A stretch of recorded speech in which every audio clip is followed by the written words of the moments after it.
I'm just on the top of Alps, just extraordinarily beautiful place, enormous resort,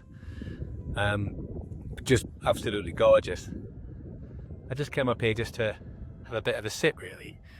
There's something that occurred to me when I was travelling down here to the Alps. I stopped over in Geneva, staying at a friend's place, and they became Swiss citizens. They're both British, but they've been in Switzerland so long, they're now Swiss citizens.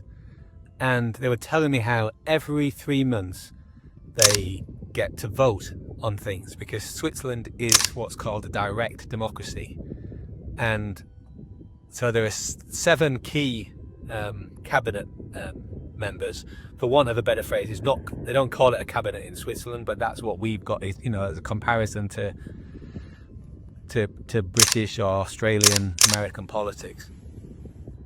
And every 3 months they vote on things, and so there'll be various laws that they could enact, some small, some large, and they get sent this big pack of information that they have to read in order to vote on it.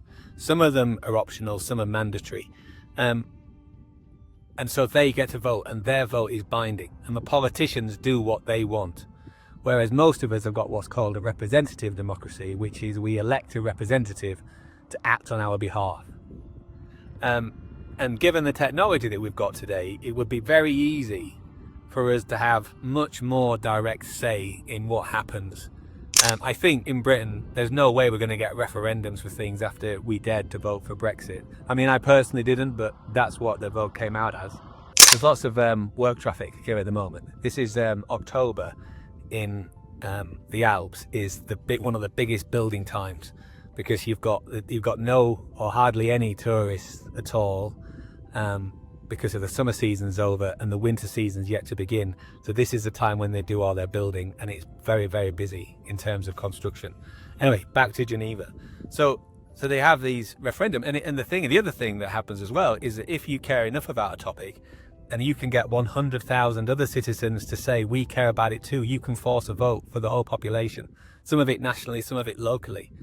One relatively funny one is that in Zurich they forced a vote on leaf blowers, and they decided to ban them, and so leaf blowers are not allowed in Zurich. And one of my friend was saying she doesn't like leaf blowers, and she thinks she might get together enough people to do a vote in Geneva.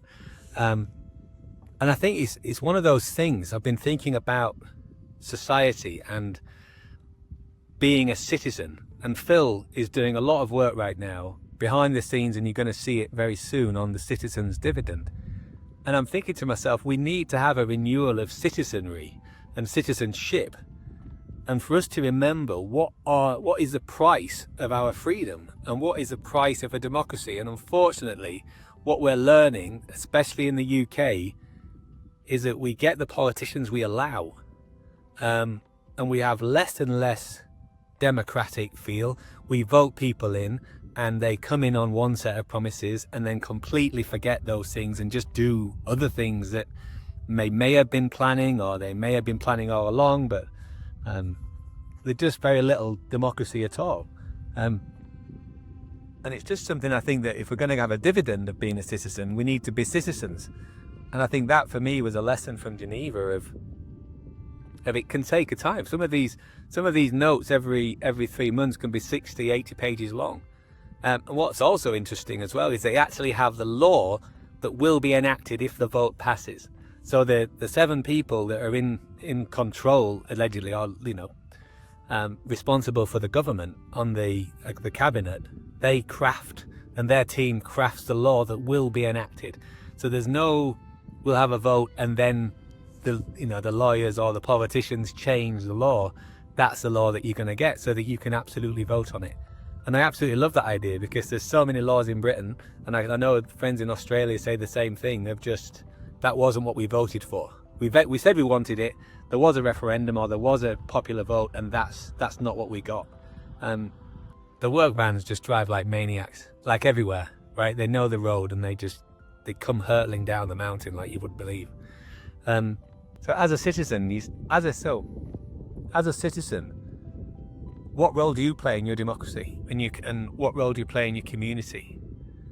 And what role should we play in our community if we want to have a better say and a bigger say in what goes on for us? Because we're getting to the business end of stuff, I think. It's getting more and more important that we say what we want, and we ensure that the politicians deliver on it, because they don't care.